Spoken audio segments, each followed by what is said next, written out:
कि आपको 3 सब्जेक्ट पढ़ने हैं, सिलेक्शन तीनों सब्जेक्ट से होगा। आपको भी ये समझना पड़ेगा कि आपको 2 साल का सिलेबस सिर्फ 10 महीने में कवर करना है। जब 2 साल का सिलेबस 10 महीने में कवर करना होता है तो आपको भी फिर उसी सीक्वेंस में थोड़ा सा अपने आप को पुश करना होगा। आप कह रहे हो दिक्कत हो रहा है, तो क्या बिना दिक्कत का नीट की तैयारी करना चाहते हो? हाँ या ना में जवाब दो। आप कह रहे हो सर बहुत प्रॉब्लम हो रहा है, सर एकदम हम परेशान हो गए, दिक्कत हो रहा है। दिक्कत सबको हो रहा है जो तैयारी कर रहा है। कई लोग उस बात को बोलते हैं, कई लोग नहीं बोलते हैं। आपको दिक्कत हो रहा है तो और पुश करिए। मान लो कि 10 लोग पढ़ रहे हैं, उसमें से 4 लोगों को दिक्कत हो रहा है, 6 लोग नहीं को दिक्कत नहीं हो रहा, वो कर ले रहे हैं। तो फिर हो सकता है सर उनका मल्टीपल ड्रॉप्स हो, सर हम तो पहली बार कर रहे हैं। आप पहली बार करें या दूसरी बार करें, क्या नीट एग्जाम में इसका एक्स्ट्रा नंबर मिलता है? क्या आप अगर पहली बार कर रहे हैं और जो दूसरी बार करके कंफर्टेबली कर ले रहा है तो सिलेक्शन किसका होगा? सर हमको थोड़ा ज्यादा जान लगाना पड़ेगा। ये बात को समझो यार।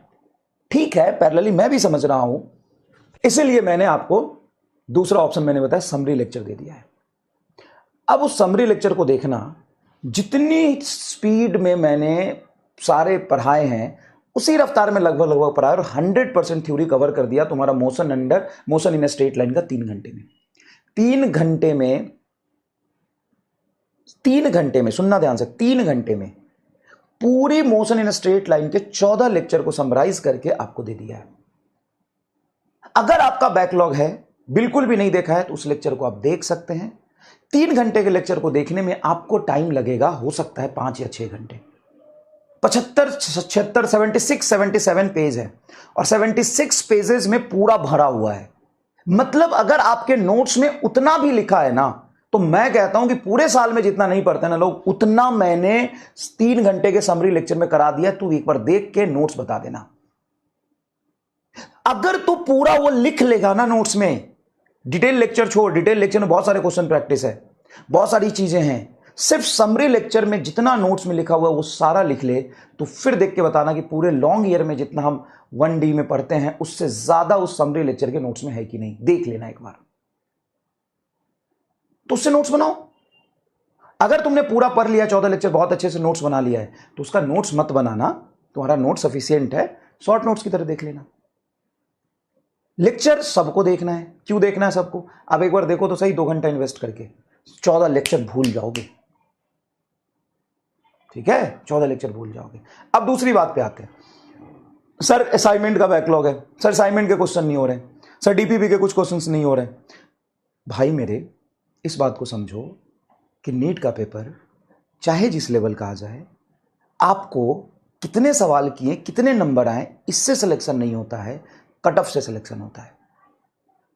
जब नीट का पेपर हुआ था तो बहुत सारे लोग बहुत पैनिक थे, लेकिन उनका सिलेक्शन हुआ ना, जो 550 नंबर पे भी थे। अच्छे से 560 वालों का सिलेक्शन हुआ ना। पिछले साल 650 का सिलेक्शन नहीं हुआ था, इस बार 550 का सिलेक्शन हो गया गवर्नमेंट कॉलेज में। बढ़िया। कैसे? तो ये चीज तेरे दिमाग में नहीं जा रही है। मैं समझ सकता हूं कि तुम भी बच्चे हो, तुम थोड़े से सेंसिटिव हो, पैनिक हो जाते हो, लेकिन कहीं ना कहीं इस बात को अपने दिमाग में थोड़ा सा अडॉप्ट करना पड़ेगा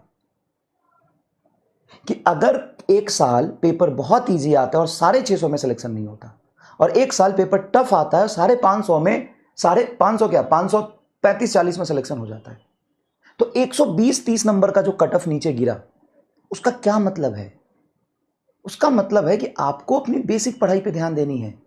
पहले वो बेसिक को स्ट्रांग करो। अगर असाइनमेंट के 4 सवाल नहीं हुए तो मैं तो कह रहा हूं कि नहीं होंगे, छोड़ने थे उसको।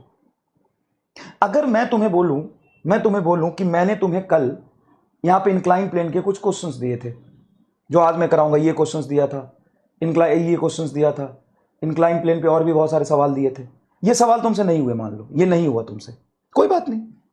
आज तक नीट में ऐसे सवाल आए हैं? आज तक।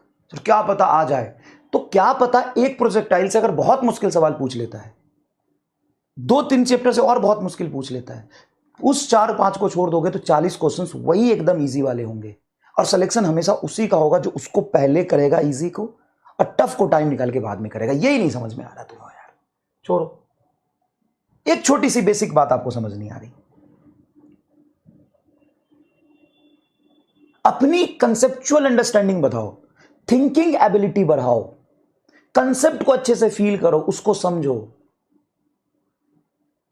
और मैंने बोला था करना है, नहीं मैंने तो बोला था देख क्या आना है, तो उसमें रोने लगे, मेरे से नहीं हुआ सर, वो क्या क्वेश्चन दिया था सर समझ नहीं आ रहा सर, हम फ्रस्ट्रेट हो गए। अरे फ्रस्ट्रेट नहीं हो, जो क्लास में पढ़ा है वो पढ़ अच्छे से, ठीक है। और समरी लेक्चर सब लोग देख लेना। क्यों समरी लेक्चर सब लोग देख लेना, बहुत काम की चीजें उसमें है और सब लोगों को फायदा होगा। बैकलॉग अगर है आपका वहां से क्लियर कर लीजिए, थोड़ा सा धीरे धीरे देखिएगा, 100% क्लियर हो जाएगा। दूसरा, जिसका रिवीजन नहीं हुआ देख लीजिए। तीसरा, जिसका रिवीजन भी हो गया, सब कुछ अच्छे से कर लिया, फिर भी देख लीजिए, 2 घंटे समय देके आपको फायदा होगा, ये गारंटी है, ठीक है।